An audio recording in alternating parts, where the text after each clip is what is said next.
how did you get to New York City? I was born here, baby. Mount Sinai.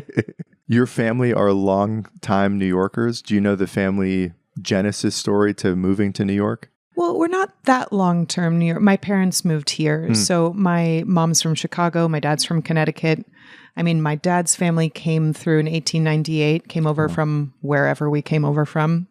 They said that's the old country. We're never going back. So they didn't talk about where we were from or what our name used to be before Morris.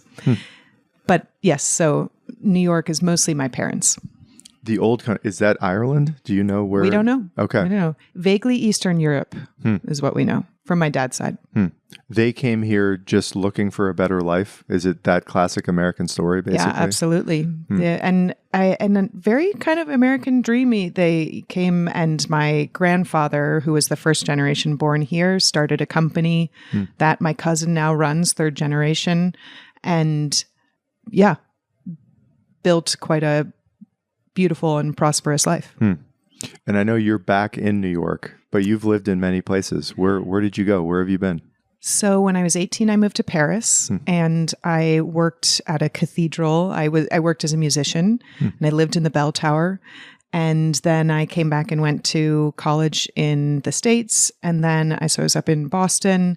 And then I spent summers in London and Madrid and DC and Dongguan, China. I taught English there for a bit. 3 years in Istanbul, back to New York for a little bit of my 20s, then to San Francisco, then to Puerto Rico, and now back in New York again.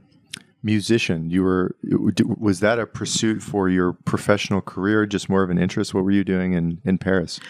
I grew up singing in a church choir and school choirs, and I always loved having music in my life. And when I was 16, there was a really wonderful a young British man who came over and was assistant director of the choir I was in. And he said, "You have a voice. You should pursue this. You should take opera lessons and do opera auditions."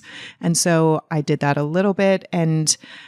But truth be told, I considered conservatory, and I always thought, no, I think I want to go to real college. And then I was like, maybe I don't want to do either of these things. Well, you were considering going into the conservatory. Yeah, I was. So I thought, but I wasn't super drawn to conservatory. Even at that age, I thought I could recognize that the life of a musician and an artist is very hard. And I thought, I'm not sure I love this enough to want to make this my career. And then I moved over to France, and it was really just, I didn't want to go to college right away. I wanted to explore other things. And I tried to get jobs in other things, but I was 18 years old with no college degree and a very fuzzy visa situation.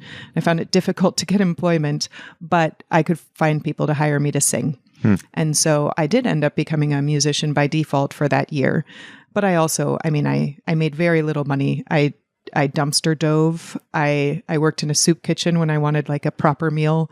It was it was a thin, but of course, very bohemian and interesting existence as well. The choice not to pursue that more seriously, was it really just rooted in not having the energy, the drive, the desire to do it? Was it something else? I can remember very distinctly seeing Anna Netrebko perform. She's an operatic diva, and just realizing I don't have that. I wasn't born with that. I can't get that by work. I am a hard worker and I have some talent, but I'm not a star. I don't think I'm that good. And I think it was just a realistic appreciation. I thought, if I really, really loved this, I could still make a beautiful living as a musician of sorts. But I especially to live a life where you're going to have a very comfortable life, you have to be a star. To be a star, you have to have some amount of talent that I recognize I don't think I have. And so I just thought, I will hopefully become a patron of the arts. When you decided to switch and go back, it sounds like to the college in the States, did you have a knowledge or a hunch of where you wanted to go? Or was that more of like a nebulous, we'll just go to college and see what happens? I had no idea. I wish I had. I'm so grateful that I was able to go to college in the States where you don't have to decide right away. Yeah. And I remember mapping out, I started as a physics major, and then I realized that I probably didn't want to do that. And I remember mapping out all the different majors I could be interested in. And it was like 26 different majors that I thought I could, from romance languages and literatures to medieval history to statistics. And I ended up studying government, which is sort of just down the middle. I ended up studying government because when I did this regression across all the possible majors, I realized that the physics classes I'd taken and the distribution requirements I'd fulfilled, I only needed to take 7 more classes to finish a government degree. And then I could spend the rest of my college career figuring out other things. So it was sort of the path of least resistance. And post-college, was your view just, I want to see the world, I want to get out there and go to Turkey, go to China, live everywhere? Where was your head at that point? I knew that I wanted to be abroad and I wanted to explore. I had, even from that experience of being 18 and being in Paris, and even before that, I'd done some solo international travel before I was 18 as well. And it was, that hazy early 2000s where it was, and also, so much credit to my parents who have been so unbelievably chill about this stuff. When I was 18 and I said I wanted to go to Paris instead of going to college. And I feel like most people's parents would offer some resistance. Yeah. And mine were like, well, are you asking us for money? And I said, no, I have some savings. I'd done some weird childhood hustles growing up and had a couple $1,000s. And I was like, and they're like, well, okay, you're 18. Do what you're going to do. So I did. What was the appeal of the solo travel internationally? I think that's becoming a little bit more common culturally in the US. I've done a lot of that. Was it more just exploration? Was it mostly just a desire to see other cultures? Where do you see that interest coming from? I had a lot of curiosity, and I felt like I wasn't convinced that the US was the best place. And I really wanted to experience different cultures and understand what we might be able to do better. And I really was seeking. I was trying to find my passion. I am a hard worker. I'm reasonably smart. And I just thought if I could figure out what I want to do with my life and where I want to be, I'm sure I could do great things. But I would explore something and then I would feel like it wasn't really catching my passion. Or I would explore things and realize that I didn't have a great aptitude for them and there were other people who were better, which is great. Like, that's okay. I want to see people, I think everyone, it's the Japanese concept of Ikigai, yes, right?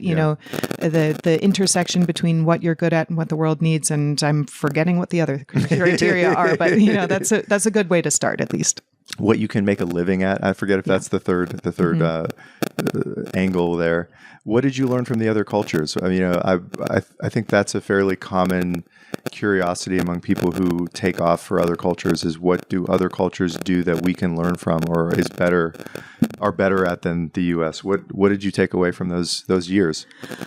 I think the biggest thing was that there are so many ways to be happy and successful. You don't have to follow a specific path. And I saw this when I got back to university in the States and I encountered all these people who'd just gone straight, had these helicopter parents and had gone straight to college. And, if they got an A-, they were, borderline suicidal. Yeah. And just their world was going to end. And because I'd had this perspective of living abroad, first of all, I wasn't scared of being an adult. I was like, oh, you figure these things out, Show up in Paris, find an apartment on Craigslist or whatever, find what the local equivalent is. It's not that hard. And I also, realized that there was a model of success, which is being a foreign correspondent and living in an interesting place and living in a beautiful historic place in Istanbul and traveling all over the world. And there's also a model of success, which is living in a beautiful rural farm and farming your own food. And there's a model of success, which is being a high-powered lawyer working on international human rights cases living in London. And all of those were paths that I was interested in exploring. but keeping your vitality, having an energy about your life.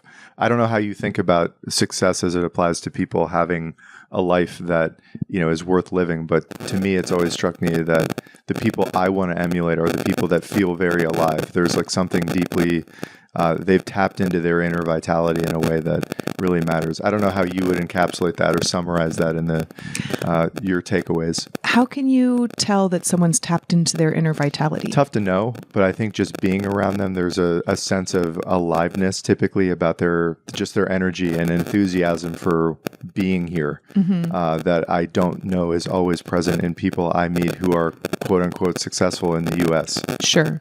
I mean, I think the biggest turnoff is someone who complains about their life and does nothing about it, And so, yeah, I mean, I have known people who have very little and are very happy with it. I've known people who have a lot and are not at all. So, inner vitality, or just simply sort of, a good outlook on life, an appreciation for what you have is what I look for. Did you find your Ikigai? Was there during those years, did you feel like you got closer and closer to finding your sweet spot? I think I did, which is funny because I'm not exactly working in it right now, but it was really wonderful after years of searching. So I had my musician phase. I did various I worked at a university one summer. I worked as a jeweler in London for a little bit. I worked as a journalist in Istanbul. I was briefly at CNN, and then worked as a consultant and doing all of these things were interesting in their own ways, but I didn't see myself making a career out of them. And then I learned how to code, and I started doing hackathons and building things. And then I ended up founding a tech company, which is what I did for 9 years. We made an app called Hitlist that alerted you when flight prices dropped.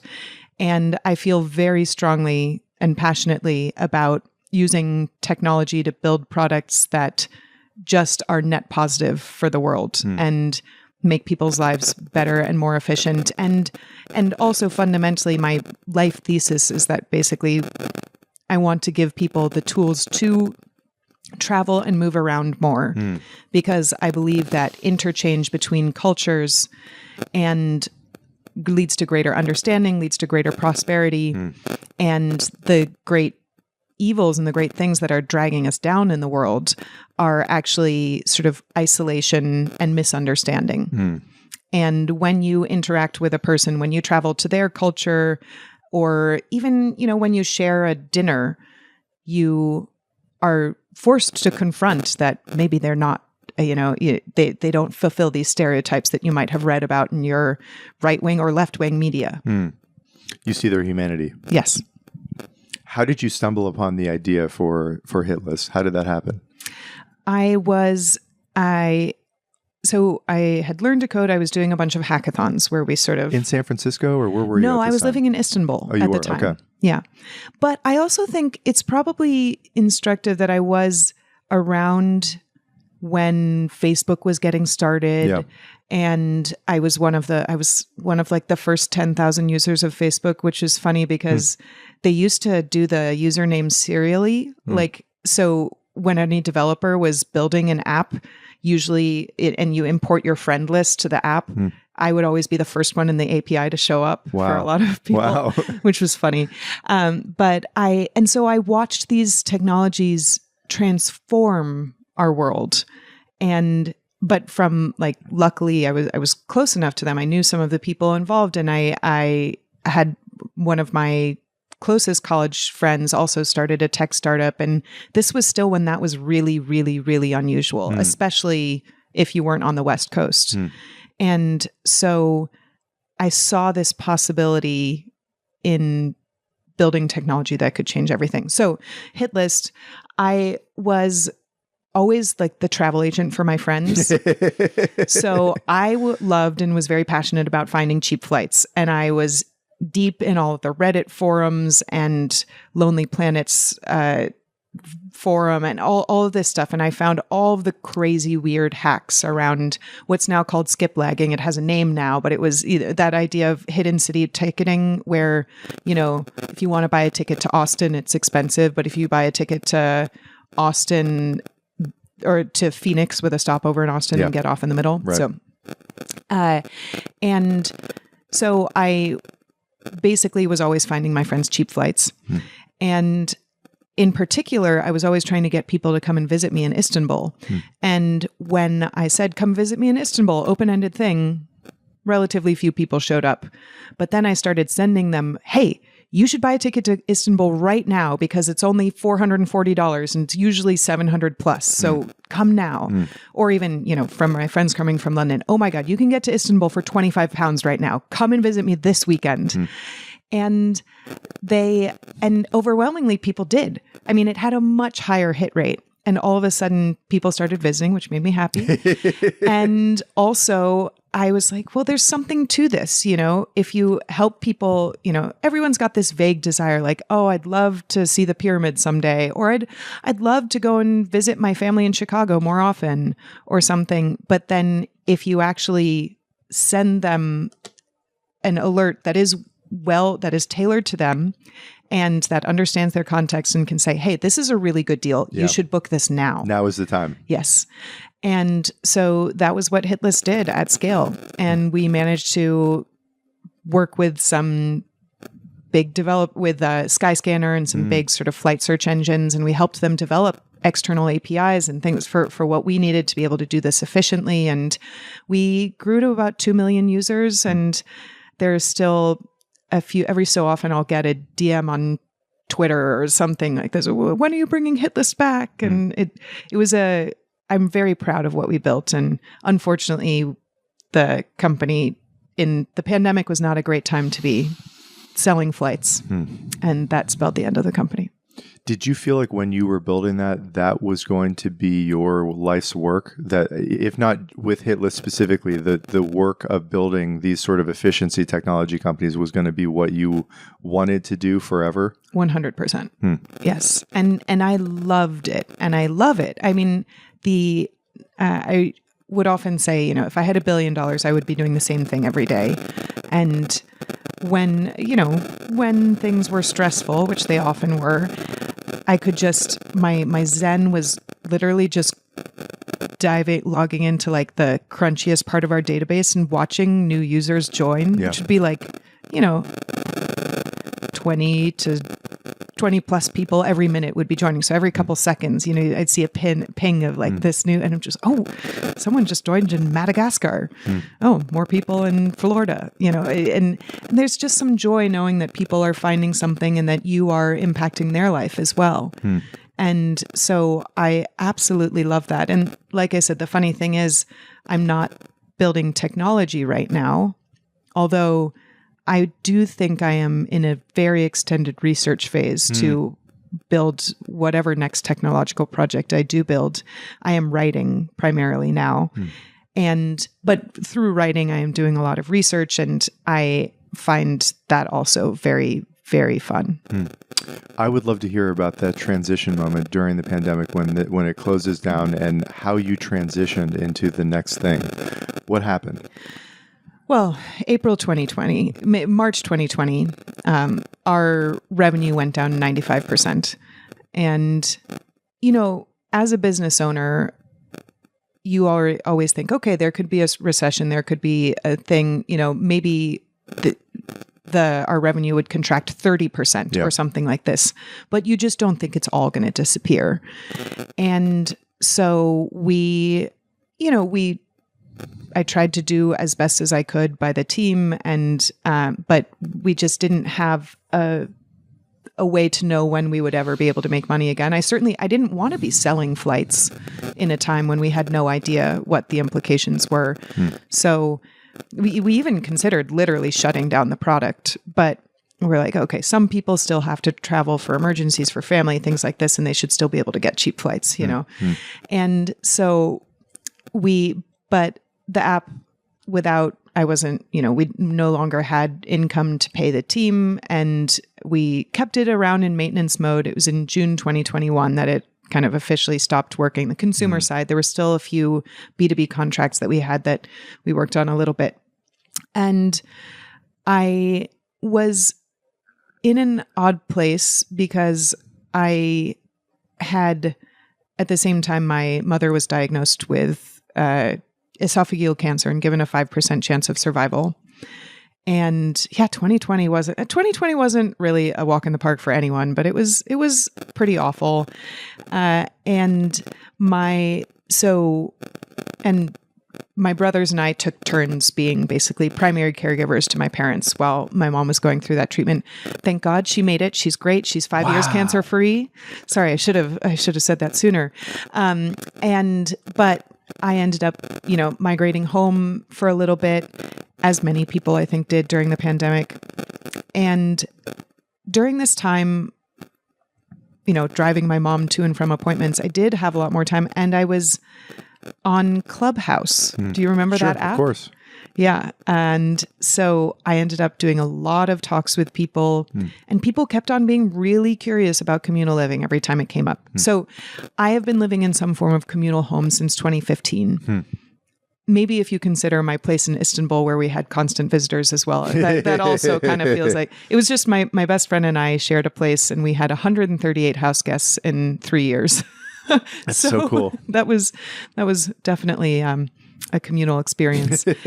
But officially, I lived in a place in 2015 in Gramercy. I got a brownstone with some friends, and we had the top half of the brownstone. We filled it up. Anyway, people were always so curious about this. And I thought, rather than having to talk people through everything, I should just write down some of my learnings. I wrote a Medium post, and it was very well received. And then I reached out to a friend who had also been doing some writing about communal living and said, hey, what do you think about maybe doing a blog? And he said, I'm too busy, but maybe Phil would be interested. So I talked to our other friend, Phil, who I vaguely knew. I didn't know well at that point. And he and his wife had started another communal home themselves in the Bay Area. And he agreed. Always people were asking him questions. I liked his writing style as well. And we said, okay, let's start a blog. If we can both write 3 posts each before, we'll use that as the metric where we agree that we're serious enough about this to actually start. And I don't know if I would have started it. I don't think I would have started it on my own. And I'm very certain it wouldn't be as successful as it has ended up being if I were doing this on my own. So it really helped to have a friend who we edited each other's pieces. We gave each other feedback. We got on some calls, and we ended up publishing, and, we published our sort of intro pieces from each of us. And then we had, a month's worth of content already preloaded. Yeah.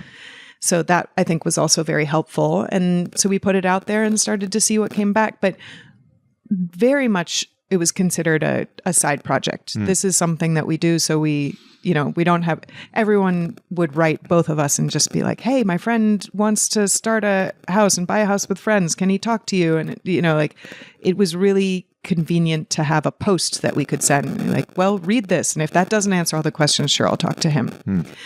And so this side project was something that I ended up working for another startup. Phil was working on other things. It was always just in our free time. But it started to really get some traction. We had some posts that got a lot of readers. And it was also nice within the community of people who live communally. We started seeing these sort of big names that we looked up to subscribe to our blog as well, and just got a lot of good social feedback. I mean, I would be at an event as we started to emerge from COVID, and you start to go to events again. And I would be at Burning Man, and I would meet someone, and they would be like, "Wait, you're Gillian from Supernuclear?" I was like, "This is weird." And so, it just kind of grew a life of its own. And at a certain point, and Phil decided to found a company out of it. So he started a company called Live Near Friends, and they raised a bunch of money. And it is a real estate platform which is designed for unusual purchase groups. Basically, banks don't want to loan to anyone other than singles or couples. And so when you have a group of friends that's sort of like, oh, well, we're 2 couples and 3 other adults who want to buy this compound, or even this single family home and split it into and build an ADU and split it, all this, that's very, very hard to finance. You're not going to be able to get a traditional mortgage. So Phil's company does that. Anyway, and I have just found myself writing more and more. We had some publishers reach out. We had like TV producers reach out. There's been all of this interest, and now it's become my full-time thing. How do you define communal living? What does that look? I'm sure it looks like many different flavors, but roughly speaking, how would you define that? So I take a very broad definition of communal living. I think it just is, you have to intend to live communally, and that is the only thing that defines it. And so you need to want to incorporate other people in your domestic life. That can mean that you all live in the same house together and share a kitchen, which is how I live communally. I live with 6 other adults. And I love that. For this phase of life, it might not be the forever thing, but it can also be, okay, we got a duplex or a triplex, and our friends we each have our own unit, but we're choosing to run this place together and we try and share some resources. Or it can even be, I just live in this neighborhood and I'm turning my block into a community in a very intentional way where we share resources and we are actively engaged in each other's life more than the standard American sort of isolated single family home doing our own thing. What has worked best for you? I mean, I'm sure everybody is different in terms of what their preferences would look like with this sort of a setup. But for you personally, what has been the sweet spot for how to design a communal life for you over the years? I have found myself, as I get older, wanting to be smaller.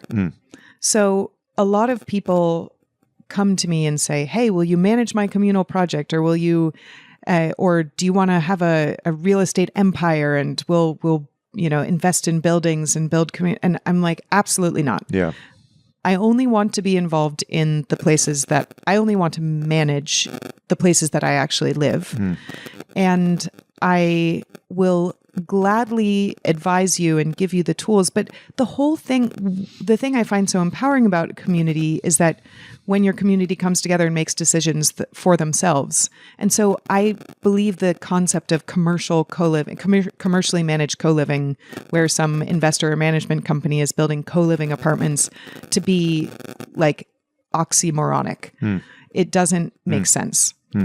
Because the whole value of community is that whatever resource or abundance comes from you guys sharing space is something that you get to benefit from. And if you have an investor who is trying to, shove more people into his building and call it co-living, and then siphoning off the profits from that is not co-living. That is not communal living. I'm sure people ask you this a lot, but typically, how well do you feel like you should know the people that you decide to live with communally? I mean, in your experience, it sounds like you've had an interest in making those communities a little bit smaller for you over the years. Do these are they your best friends before you move in? I'd love to hear about the vetting process and just how you think about that aspect of the design. That's such a great question, because it is, I think, a very common misconception. A lot of people, I think their barrier is like, oh, well, I would want to do this with my best friends, but he's locked into a mortgage and she's got to be near this job, which is in a different neighborhood from what I want to live in, so they're blocked on this. I do think I have lived with people and I have embarked on projects with people that I don't know that well before. And what happens, there are a few things that can happen. A, you guys are on the same page and everything works out really well. B, you realize that there are differences that you need to work on and you figure out and you learn and you grow from that. And C, you figure out that there are differences that are not navigable and you learn from that and you figure out an exit plan. And that's all fine. I've lived with people where it's, we've ended up having different preferences or standards for noisiness or cleanliness or things like this. And you just learn from that. And it didn't mean that they weren't a joy to live with in a lot of aspects, but you realize that this is not a good long-term fit, and then you make other plans, and that's totally fine. And we got to share a chapter of our lives and have a good connection.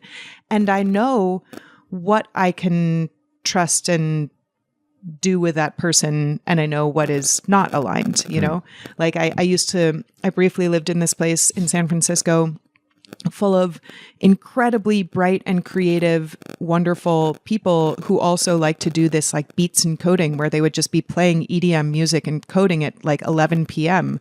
And I really love to sleep at 11 p.m. And that's just not, and that's okay. Like there are enough people who do actually want to do beats and coding at 11 p.m. that they can fill a house with those in San Francisco. And I went and found somewhere else to live, and that's totally fine. Did you ever find that in the moments where there was like an irreconcilable difference, like the example you just gave, it's a bitch to move for a lot of people. And that, you know, you were like, to hell with this concept. It's given the risk, it's just not worth continuing to iterate and try. Obviously, I think the answer is probably no, but how did you work through that? So, okay, this is a fun thing. Every so often I have these moments where I realize how radically different my life is from most people's lives. For example, my friend was talking about moving and how draining it was to move. And I realized that I have never moved I've never had to pack up furniture and put it in storage or things like this. I have generally moved into places that were already furnished.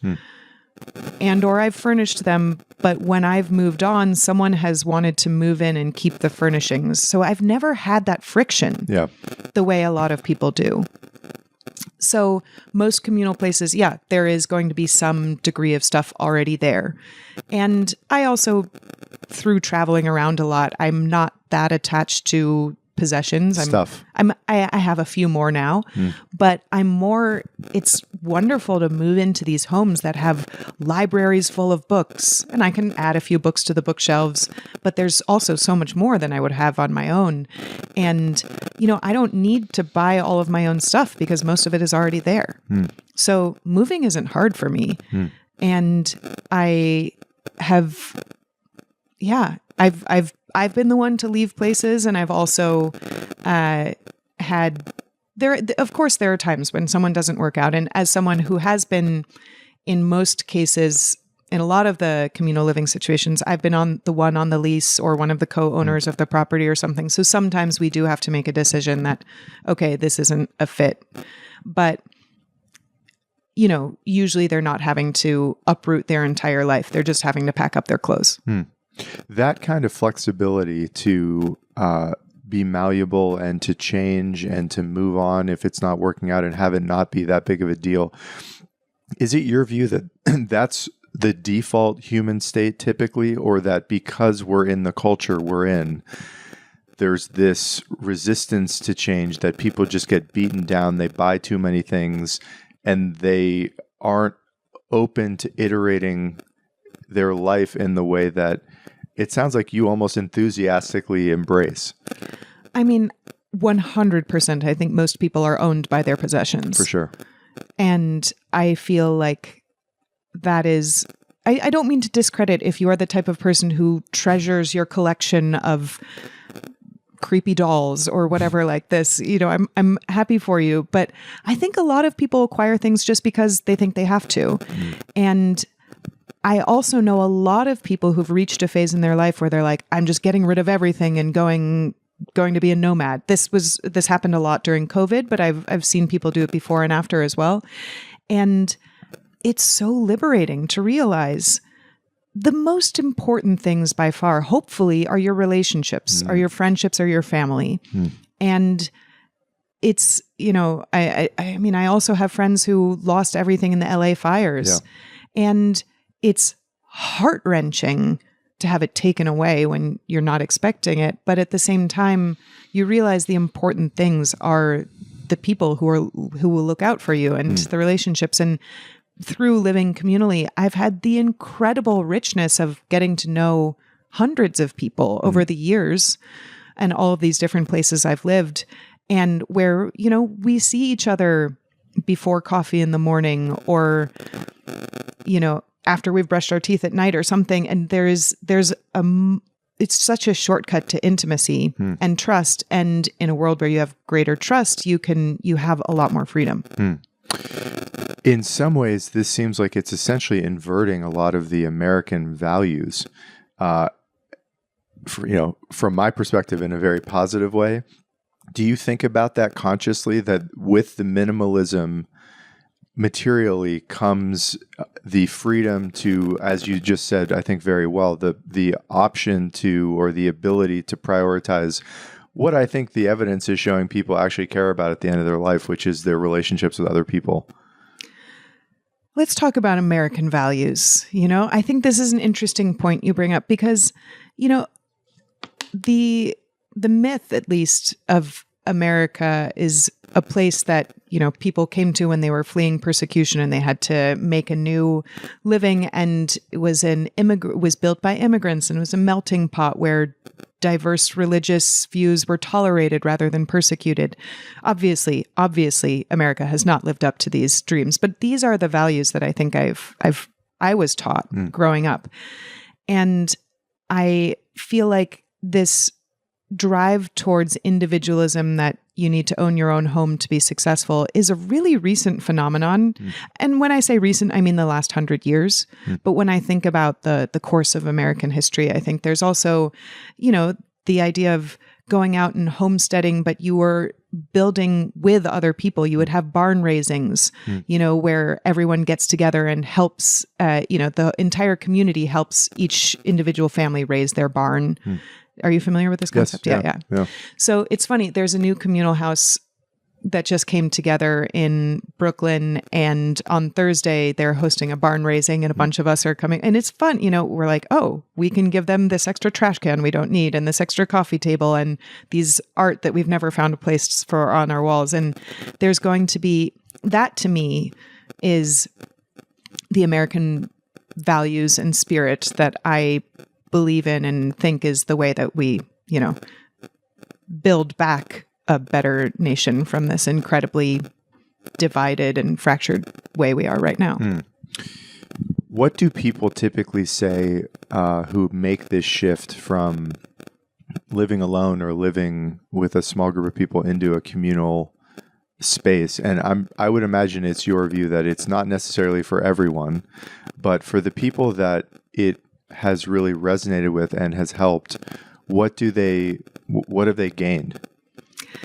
You know, it's funny because I do think a lot of people come into communal living out of a time of crisis.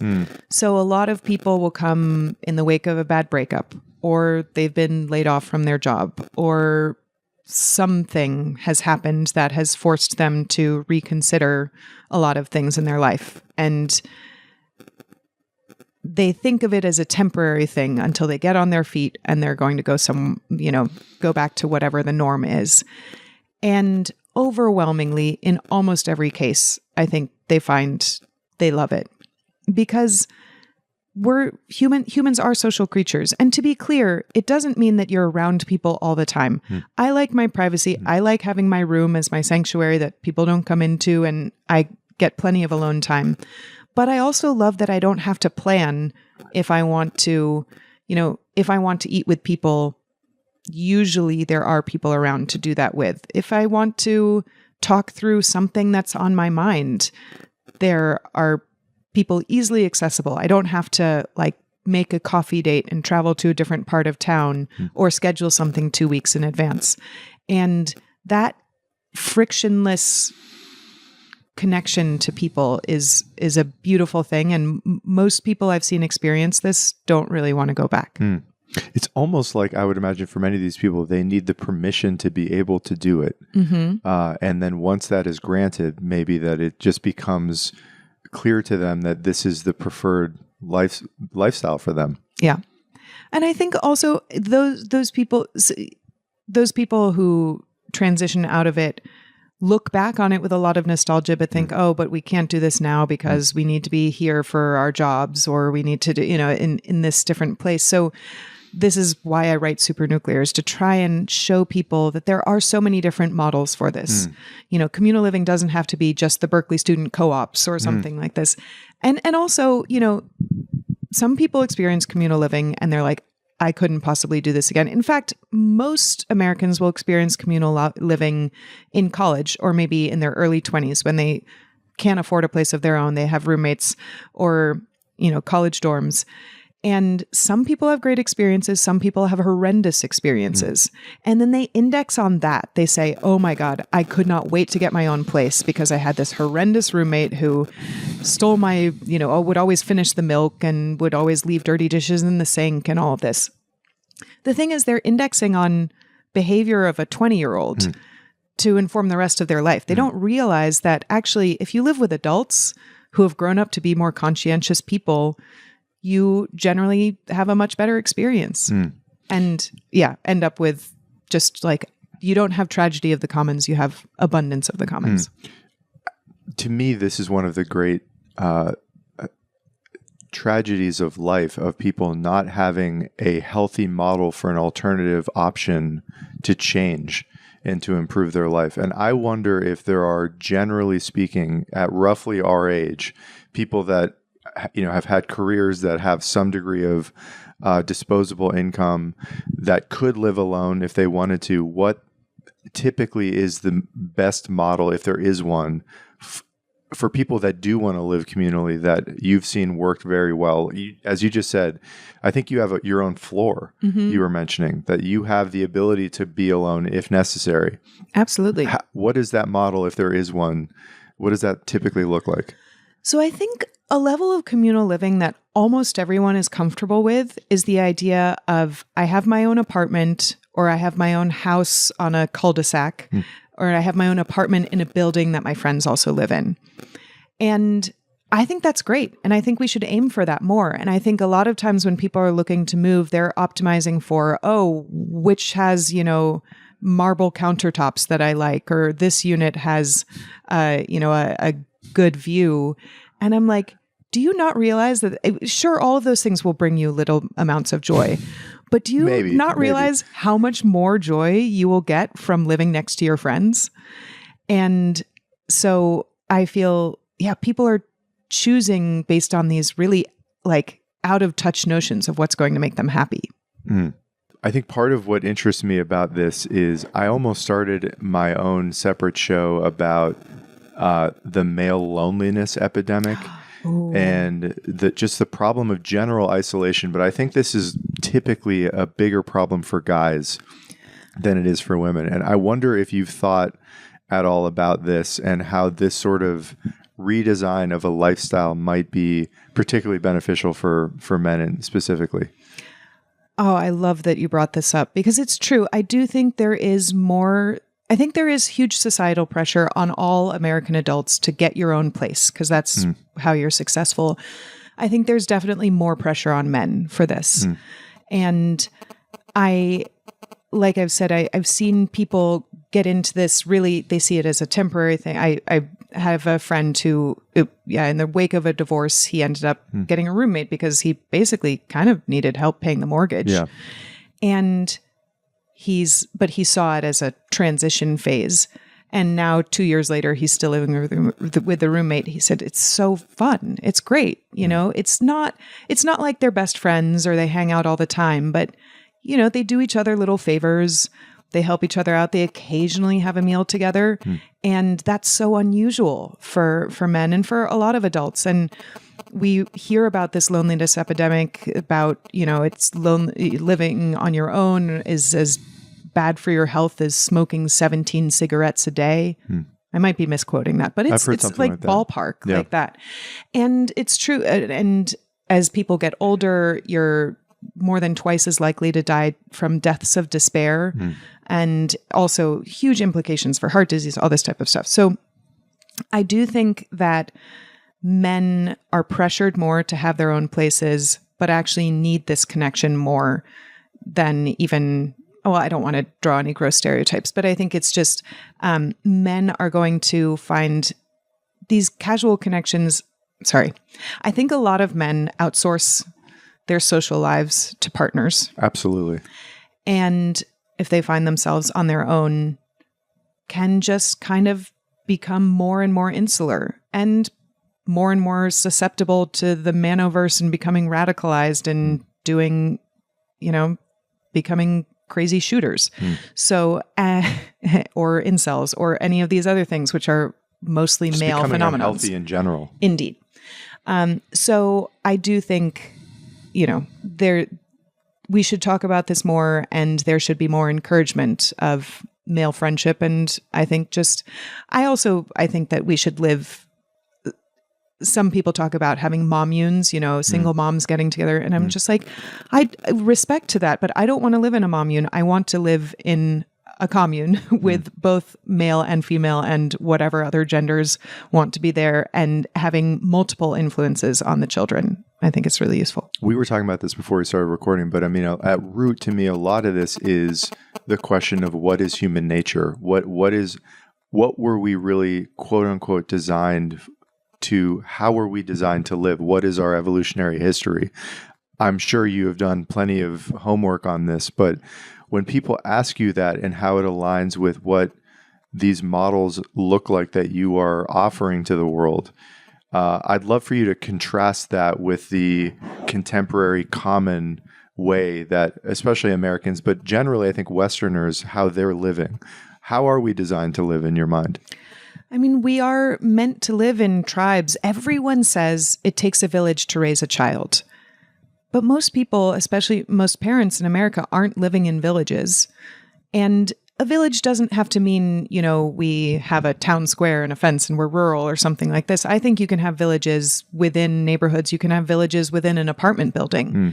But we are meant to have multiple people involved in raising the next generation. We're also meant to have multiple people who are deeply intimate friends in our lives. And I'm not talking about polyamory, although that's fine too if you want that. But, for those who don't, also just having multiple intimate relationships with people, and I mean emotionally intimate.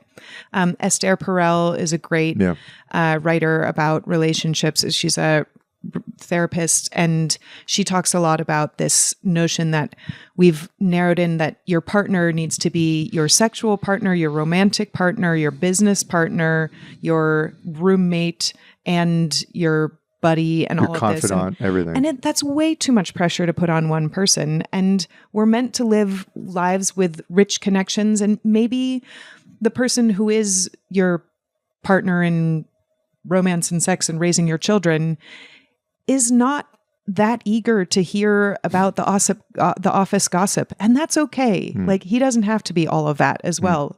Find a friend who wants to talk about that with you, or, any spectrum along this. Like, we are meant to have other significant others. That's a great book that was written by a woman named Raina Cohen, expanding on this idea about, like, we can have close friendships who help each other. And, also putting all your eggs in one basket with a single partner, and awful things can happen.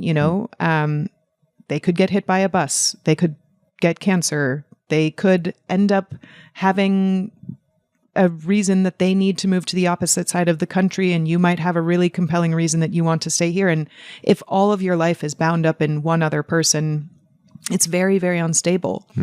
And you can have... there's a really beautiful story of a woman named Logan who lives with Phil, my co-author, in San Francisco. And she and her husband was diagnosed with cancer and ultimately ended up needing to have part of his leg amputated. And it was just a wrenching time in their lives. And Logan said she was looking at this future of her husband being at the hospital and her coming home and, eating a box of pizza alone in her apartment. And Phil and Kristen, Phil, my co-author, and his wife, invited them to move into their community where they'd have their own unit, their own apartment in the complex, but she could be around other people, and they all could help out with, picking up groceries for them and just being emotional support while she was going through while she and her husband were going through the agony of his cancer treatment. For people that hear this or come across your work and this really resonates for them, like this is something they may actually want to consider, what is the best first step to trying to again, let's say somebody lives in a city, they live alone, they would like to have this more community spirit in their life. What are some ways they can begin to potentially identify active communities that they could join? Is there a most efficient way to begin to locate that? So there is a great website. It's ic.org, which is the Foundation for Intentional Community. They have a lot listed, but I also think that there's this notion, you can get your friends to become your neighbors, get your friends to live near you, or turn your neighbors into your friends and actually get to know your village. So there's this group called the Neighborhood Village Project, led by a woman named Savannah Kruger, and she actually does these this accelerator cohort on teaching people skills for how to connect with their neighbors. And, I feel like some people might think, oh, that sounds cringe. You should be able to do this on your own. But no, it's brave to reach out and connect with other people. And it really helps to have support from a community and tips and techniques for how to do that. And, so you can also just Google, there's a lot of information out there, we always say, but Supernuclear is our blog. We write about this a lot. But Google co-living San Juan and you'll find Casa Tirona, my place there, which has been a gateway drug to co-living for many people, actually, because I think what's nice about our complex in San Juan is, so I lived in Puerto Rico for 5 years and I still split my time with there. And there are 2 1-bedroom apartments, 2 3-bedroom apartments, and a 7-bedroom house. And most people say they want a 1-bedroom apartment to themselves, but they like that they're part of a community. The funny thing is, once they live there, almost everyone wants to move into the 7-bedroom house because they realize, well, first of all, it has the nicest kitchen and but it's nice to have that frictionless way. And there's still, all the rooms still have a decent amount of privacy and stuff, but to be able to frictionlessly interact with people rather than being, off in the corner in your 1-bedroom when you can't tell when people are hanging out or when things are going on in the same way.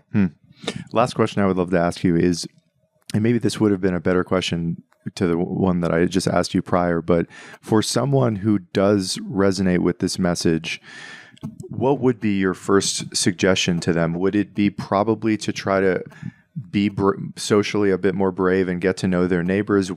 Do you think it's probably worth looking into these existing intentional communities where they can find more of a sense of community? What have you found is typically the first best step for people that again resonate with the ideas that we've been talking about today? I would say start by having meals with people, hosting a dinner party or a brunch, or, building up this muscle of being, sharing day-to-day life with people through the most common thing that everyone does, which is eat. And, well, I mean, maybe the most common thing is sleep, but anyway, both. And so can start there. I just had a brain fart. Can you repeat the question? Just the first suggestion that you would offer to somebody who is interested in beginning to change their life a little bit in the direction of the ideas that we've been talking about today.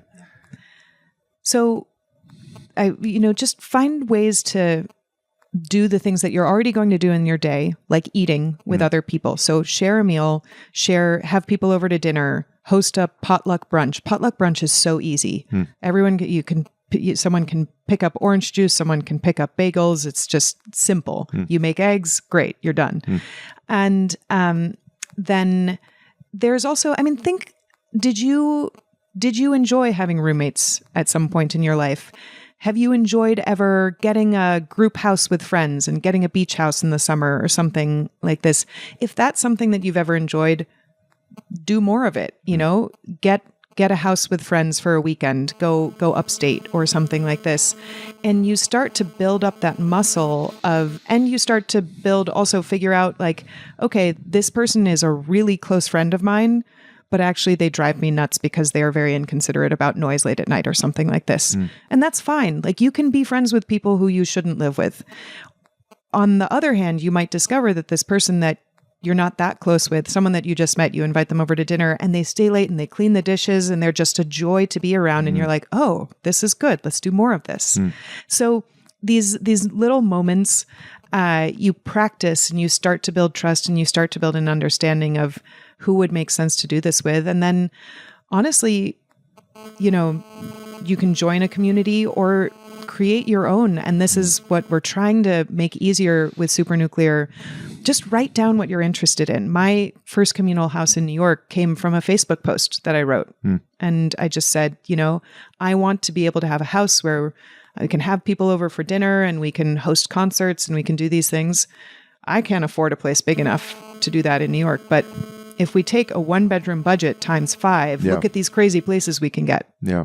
And I just shared that publicly. I shared that interest and people really, really resonated with it. And that was how it all started. Yeah. This sounds to me like basically a form of rebelliousness against all of the sedating incentives of modern life in many ways. I think it's brilliant. Thank you. That's a very eloquent way of putting it. Thank you. Appreciate you doing this. Yeah.